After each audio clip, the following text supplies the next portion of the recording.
नाज़िश, मैं तुम्हें एक बात बोलूं, जब से मेरी तुमसे शादी हुई है ना, मुझे लगता है मेरा नसीब सो गया है। मैं तुमसे पहले बहुत खुश था। जब से तुम मेरी जिंदगी में आई हो, आहिस्ता आहिस्ता सब खत्म हो गया है मेरा। मेरी खुशी, मेरा पैसा, मेरा सुकून, मेरा फ्यूचर खा गई हो तुम। फकीर बना दिया है तुमने मुझे, फकीर। खुदा का खौफ खाओ फैसल, 2 बच्चों के बाप हो तुम। शर्म नहीं आती ये बात करते हुए? किसी की बेटी के नसीब की बात करते हो ना तुम। तुम्हारी भी बेटियां हैं, उनकी आगे आगी ना ये बात तो तुम्हें पता लग जाएगा। खुदा का खौफ खाओ, खुदा का खौफ। अरे खौफ तुम खाओ, मेरी बेटियों को बीच में क्यों ला रही हो? मैं तुमसे बात कर रहा हूं ना, उनका क्या कसूर है? अरे उनके आगे क्यों आएगी? कर्म तुम्हारे फूटे हुए हैं। मेरी बेटियों को अगर तुमने बदवा दी ना, तो जुबान गुड्डी से निकाल के ना बाहर रख दूंगा। एक तो तुम हो निकारा, ऊपर से हो बदतमीज। तुम्हें सिर्फ बदतमीजी करने आती है, इसके अलावा कुछ नहीं आता है। और ये बदतमीजी कर करके तुम क्या सिखा रही हो? क्या सिखा रही हो अपनी बेटियों को? कि अपने शौहरों से बदतमीजी करना जन्नत मिलेगी इससे? ये सिखा रही हो तुम? ये सिखा रही हो कि शौहर के साथ बदतमीजी करना सवाब का काम है ना? और यही सिखाना है तुम्हें। और क्या सिखा सकती हो उनको तुम? मेरी तरबियत बहुत अच्छी है माशाल्लाह से, ऐसा कुछ नहीं होगा। और ना ही मैं बदतमीजी करती हूँ तुमसे। तुम ही हर वक्त मुझे और मेरे नसीब को लेकर बैठे रहते हो।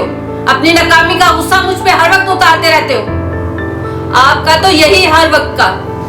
आपको तो पता ही नहीं मर्द अपनी बीवियों को कैसे इज्जत से रखते हैं। मुझे तो कभी फील ही नहीं हुआ कि मैं आपकी बीवी हूँ। मुझे तो ऐसे लगता है कि मैं इस घर की नौकरानी हूँ। मुझे तो नौकरानियों की तरह ट्रीट करते हो आप। मेरे किए कराए पे पानी फेर देते हो अपनी गली सड़ी बातों से। अच्छा, कौन से हैं वो मर्द जो अपनी बीवियों की बदतमीजियों पे उनकी इज्जत करते हैं?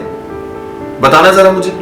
अगर तुम्हें बहुत शौक है ना अच्छे शौहरों का, तो फिर तुम मेरे साथ क्यों रह रही हो? जाओ उन मर्दों के पास और ढूंढ लो अपनी मर्जी का मर्द।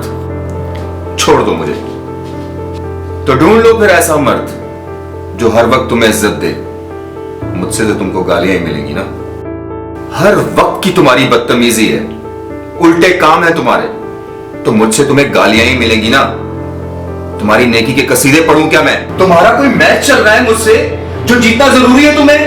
दुआ करेंगे मैं हार लूं अपनी जिंदगी से और मौत आ जाए मुझे। मैं भी तंग आ गई हूँ ये रोज रोज की बहस से और आपके तानों से। या अल्लाह उठा ले मुझे इस रुसवाई की जिंदगी से। मौत बेहतर है, नहीं जीना मुझे। और आज आके इमोशनल ब्लैकमेलिंग स्टार्ट तुम्हारी।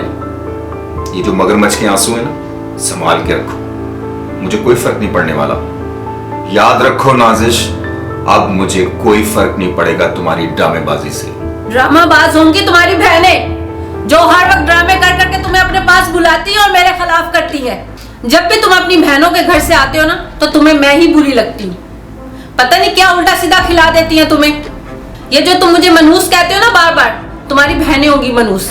देखो जाके अपनी बहनों का हाल, कैसे उन्होंने शोहरों को काबू में किया हुआ है गंद खिला खिला कर।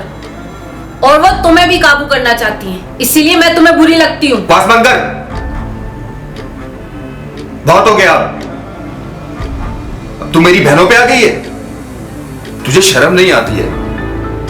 अब मैं तेरे साथ नहीं रहने वाला। तेरे बाप को फोन करता हूं और बोलता हूं तुझे कि मैं तुझे तलाक देने वाला हूं। बुलाता हूं तेरे बाप को और करता हूं तेरा आज फैसला। बहुत बड़ी गलती हो गई मुझसे कि मैंने तुझसे शादी कर ली। मनूस औरत, अब नहीं रह सकता मैं तेरे साथ। अब बस खत्म मेरी बर्दाश्त। मनहूस है तू, मनहूस। तूने मेरी जिंदगी पे मनहूसियत डाल दी है। मेरी बर्दाश्त खत्म हो गई है। खा गई हो मेरा फ्यूचर, मेरा सब कुछ। मनहूस हो तुम, मनहूस। मार दूंगा मैं तुम्हें। और करता हूं आज तेरे बाप को फोन और देता हूं तुझे तलाक।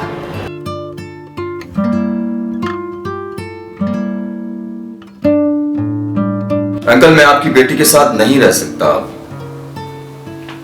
आप अभी आ जाएं, मुझे कुछ फैसले करने हैं। जी बेटा, क्या हुआ? ऐसा क्यों बोल रहे थे फोन पे? अब बताओ, ऐसा क्या हुआ?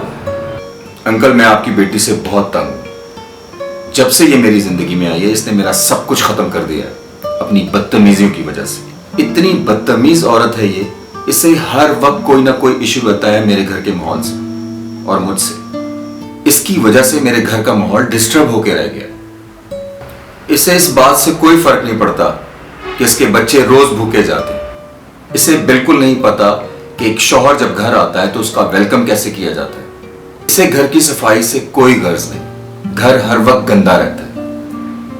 और अगर मैं इस बात पे इसे कुछ बोल दूं ना, तो ये बीमारी का बहाना बना लेती है, लड़ने लगती है, बहस करती है, बदतमीजियां करती है, और फिर इतनी बहस करती है, इतनी बदतमीजी करती है कि जैसे मेरा और इसका कोई मुकाबला चल रहा है, और ये मुकाबला इसे जीतना जरूरी है। और सबसे बड़ी बात अंकल, मैंने अपनी जिंदगी में हमेशा सुना है अपने बुजुर्गों से भी कि औरत अपना नसीब साथ लाती है।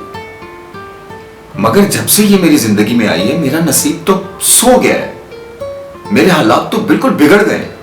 मैं गरीब हो गया हूं। इसके आने के बाद मेरे घर की बरकत खत्म हो गई है अंकल।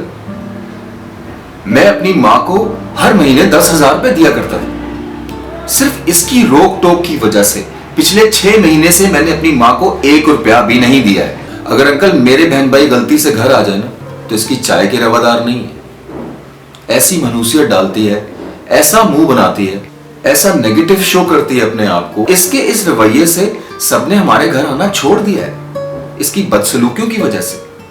ये मुझे लेके डूब गई है अंकल। हाँ, ये बात तो बहुत बुरी है। समझ गया हूं मैं ऐसा क्यों हुआ है। अब मैं बोलूं कुछ? जी बोले। तुम जो ये बात बोल रहे हो ना कि औरत अपने साथ रिस्क लाती है, बिल्कुल सच बात है ये। देखो, 2 बातें हैं ये। एक ये कि तुम काम ना करके घर बैठ के इसे ही ब्लेम करते रहो कि सब कुछ औरत के नसीब का ही आना है, तो ये सोच गलत है। जो कि तुम ऐसा नहीं करते, काम करते हो, मेहनती हो, ये मुझे पता है। तो रह गई दूसरी बात कि औरत का नसीब कैसा होता है। वो औरतें जो अपना नसीब अपने साथ लाती है, जिनके दिल बड़े होते हैं। मसलन ये कि तुम अपनी माँ को 10,000 रुपए देते थे, और अगर ये अपना बड़ापन दिखाती तो वो 10,000 से 50,000 तक बात पहुंच जाती। अब इसने कंजूसी दिखाई या जो भी कह लो, तुमने अपनी माँ को पैसे देने बंद कर दिए, तो बरकत तो उठनी थी ना। ये जो सब कुछ हो रहा है, ये तो होना ही था। देखो, मेरा एक्सपीरियंस है, ये जो सब बातें तुमने मुझसे गिनवाई है ना, ये सब इशू लैक ऑफ मनी की वजह से। बेटा, पैसे नहीं है तुम्हारे पास, तुम पैसे के मामले में कमजोर हो। अगर तुम्हारे पास पैसे होते तो ये सब काम नौकरानियां ही कर देती। अब जब पैसा नहीं है तो तुम्हारी कंप्लेन तो इसी से होगी ना। पैसा कैसे आएगा या बरकत कैसे आएगी जब ये अपना दिल बड़ा करेगी। अब पैसा क्यों नहीं? पैसा तभी आएगा, अपना बर्तन बड़ा करेगी सबके लिए, अपना दस्तरखान बड़ा करेगी। पैसा उन्हीं औरतों के नसीब का मिलता है जिनमें ये सब क्वालिटीज होती हैं। अगर ये तुम्हें तुम्हारी माँ को पैसा देने से रोक रही है, हर बात पे रोना डाल रही है, तुम्हें किसी से मिलने नहीं देती, टेंशन दे के रखी, किसी से बना के नहीं रखी, तो फिर यही होना है ना जो हो रहा है इसके साथ। औरतें अपने नसीब से बड़ा बनाती हैं मर्दों को। इस माशरे में सारा खेल नियत का है। अगर नियत साफ है तो अल्लाह उसके नसीब को बड़ा कर देगा। अगर नियत में फतूर है तो कामयाबी बहुत दूर है बेटा। इसलिए ये जो मसले हैं आप दोनों के, इसी बात पे है, अपने दिलों को बड़ा रखें, अल्लाह बहुत देगा। रही छोटी मोटी कंप्लेंट्स बेटा, तो इसे 2 दिन के लिए मेरे साथ भेजो। दोबारा इस शिकायत का मौका नहीं